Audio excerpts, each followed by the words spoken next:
Lévitique chapitre 24. Salut, moi je m'appelle Lydia et aujourd'hui je vais lire un peu plus de la Bible en essayant de lire la Bible entière, chapitre après chapitre, jour par jour, jusqu'à la fin. Aujourd'hui je vais me concentrer sur Lévitique chapitre 24. Alors allons-y. Le porte-lampe du lieu saint. Le Seigneur dit à Moïse, commande aux Israélites de t'apporter de l'huile d'olive de très bonne qualité. Alors on pourra allumer les lampes tous les soirs. Aaron placera le porte-lampe dans la tente de la rencontre, devant le rideau qui cache le coffre contenant les tablettes de l'Alliance. Les lampes brûleront du soir au matin devant moi. C'est une règle pour toujours. Vous la respecterez de génération en génération.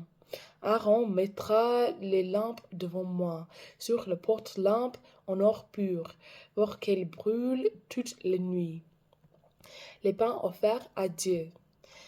Le Seigneur dit à Moïse, prends de la farine, fais cuire 12 galettes de 6 kilos chacune. Tu les placeras devant moi, sur la table en or pur, en 2 tas de 6 galettes. Tu mettras sur chaque tas de l'encens pur. Ensuite, on le brûlera en mon honneur, à la place du pain, comme souvenir. Chaque jour du sabbat, pour toujours, on placera de telles galettes devant moi. Vous, les Israélites, vous devrez toujours respecter cette obligation. Les galettes seront pour Aaron et pour ses fils.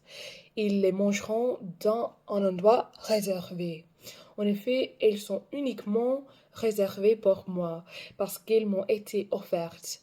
Cette part leur appartient pour toujours. Celui qui insulte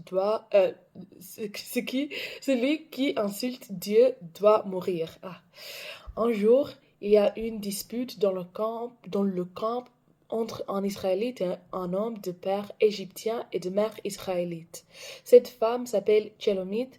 Elle est fille de Dibri, de la tribu de Dan. Le fils de Tchelomite insulte le nom de Dieu et le maudit.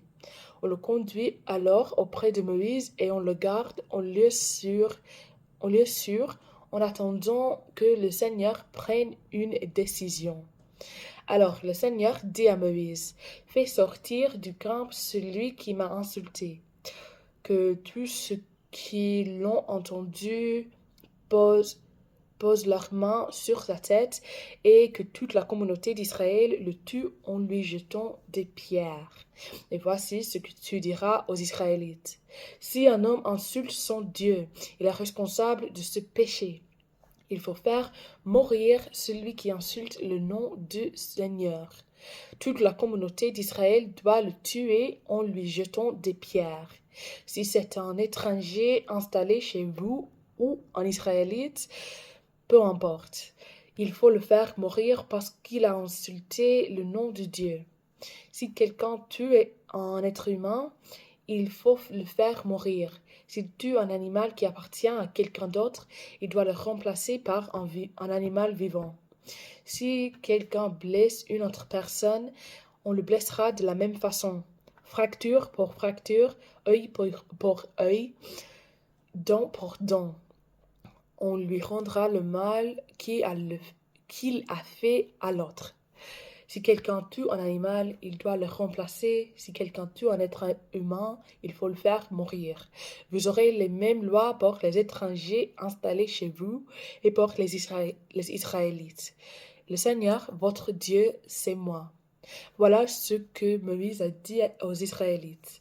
Alors on fait sortir du camp celui qui a insulté le nom de Dieu, et on le tue en lui jetant des pierres. Les Israélites font ainsi ce que le Seigneur a commandé à Moïse. Alors, merci de m'avoir écouté aujourd'hui et de lire la Bible avec moi et aussi de supporter mon accent, ma prononciation, ma vitesse et mes erreurs. De toute façon, que Dieu vous bénisse beaucoup aujourd'hui et demain et j'espère vous voir demain. Aussi, si vous voulez regarder ces vidéos en bon ordre, il y a des playlists sur ma chaîne YouTube qui est liée dans ma bio TikTok. Là-bas, il y a des playlists dédiées à chaque livre biblique que j'ai lu depuis le livre de Jacques jusqu'ici en Lévitique et aussi tout le livre de de Josué. Aussi, il y a des playlists en 3 langues. en anglais, qui est ma langue maternelle, en français et en espagnol, les deux langues que j'ai apprises pendant l'école il y a quelques années et que je ne veux pas oublier. Alors, ici, j'essaie de pratiquer chaque jour en lisant la Bible, mais quelquefois ça ne marche pas. Mais ici, je suis maintenant. Et pour ça, on remercie à Dieu. Alors, merci et à demain, à bientôt. Bye.